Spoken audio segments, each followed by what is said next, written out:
지구 멸망 D-25년 선진국의 위선이 빚은 기후 대재앙. 지금 우리는 지구의 잔혹한 미래 보고서를 펼쳐볼 겁니다. 이것은 소설이 아니라 OECD가 경고한 2050년 우리의 현실입니다. 인간의 탐욕이 낳은 재앙은 이미 시작되었습니다. 동남아시아에서 1800명이 넘는 사람들이 홍수와 산사태로 죽었습니다. 이건 시작일 뿐입니다.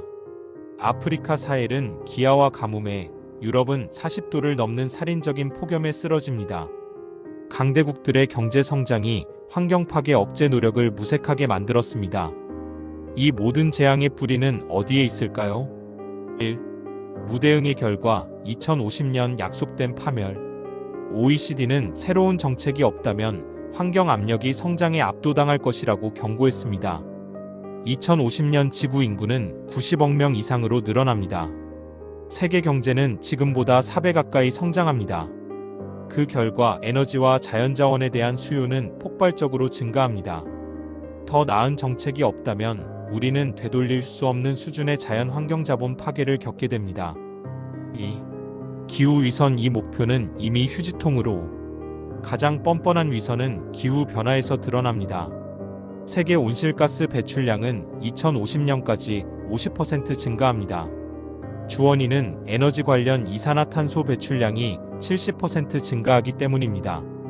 2050년 대기 중 온실가스 농도는 무려 685ppm에 달할 겁니다. 그 결과 금세기 말 세계 평균 온도는 산업화 이전 대비 36 상승할 것으로 예상됩니다. 국제적으로 합의했던 이 제한 목표는 이미 물 건너간 겁니다. 코펜하겐과 칸쿤 협약은 온도 상승을 2 이하로 막는데 실패했습니다. 이 억치를 넘기면 빙하 해빙 해수면 상승, 극한 기상 이변의 심화가 야기됩니다. 미국과 유럽 같은 선진국들, 당신들이 이 파멸을 약속한 겁니다. 3. 물과 생명. 가난한 자의 목마름과 죽음. 물 부족과 생물 다양성 감소 역시 가난한 자들의 몫입니다. 현재보다 23억 명 많은 인구, 즉 전 세계 인구의 40% 이상이 심각한 물 부족을 겪습니다. 특히 남북 아프리카, 남아시아, 중앙아시아에서 대두될 문제입니다. 전 세계 물 수요는 55% 증가할 것으로 보입니다. 관계, 가정, 전력 수요가 폭발적으로 늘어나기 때문입니다. 심지어 아프리카 사하라 사막 이남 지역은 안전한 물에 대한 접근성조차 새천년 목표를 달성하지 못할 겁니다. 2050년까지 14억 인구는 기본 위생조차 충족되지 않는 생활을 할 것으로 예상됩니다. 한편 육상 생물 다양성은 2050년까지 10% 감소될 것으로 예측됩니다.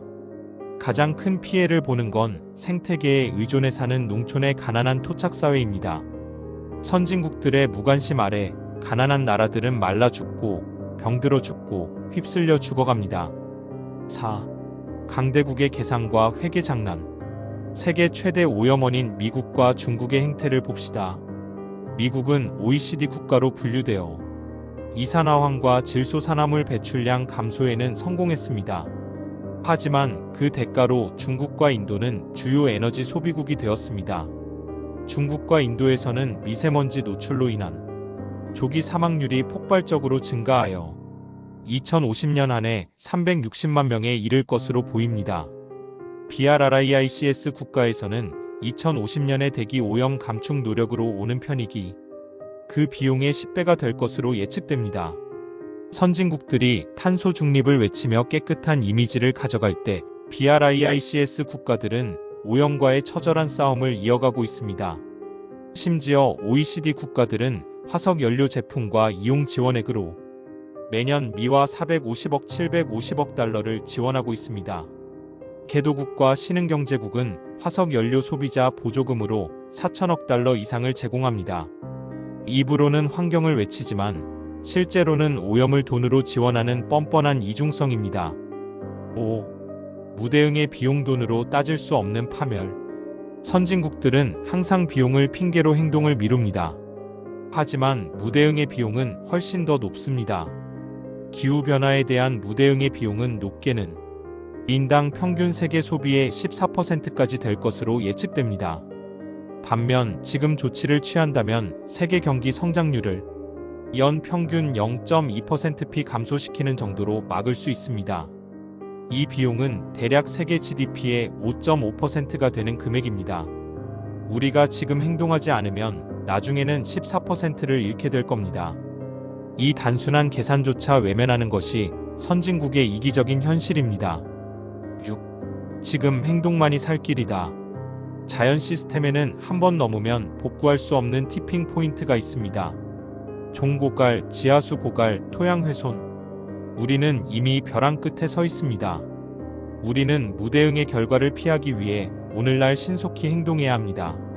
정책 기반자들은 즉시 행동 가능한 정책안을 마련해야 합니다. 환경세, 배출권 거래제 같은 시장 친화적 도구를 활용하여 오염의 비용을 높여야 합니다. 화석 연료와 관계수 같은 환경에 악영향을 미치는 보조금을 제거해야 합니다. 그리고 가장 중요합니다. 국제 협력이 필수 불가결합니다. 세계 메가 생물 다양성 지역은 주로 개발도상국에 위치하며 그 보존 부담은 전 세계적으로 분담되어야 합니다. 저탄소 성장을 위한 국제 자금 조달 규모는 크게 증가해야 합니다. 우리의 분노는 이 모든 부조리한 시스템을 바꾸는 가장 강력한 무기입니다. 강대국들의 계산과 속임수에 분노하십시오. 지금 당장 행동하여 이 파국을 막아야 합니다. 당신이 생각하는 기후 재앙의 가장 큰 책임은 누구에게 있습니까? 구독과 좋아요는 이 비판의 목소리를 더 멀리 퍼뜨리는 힘이 됩니다.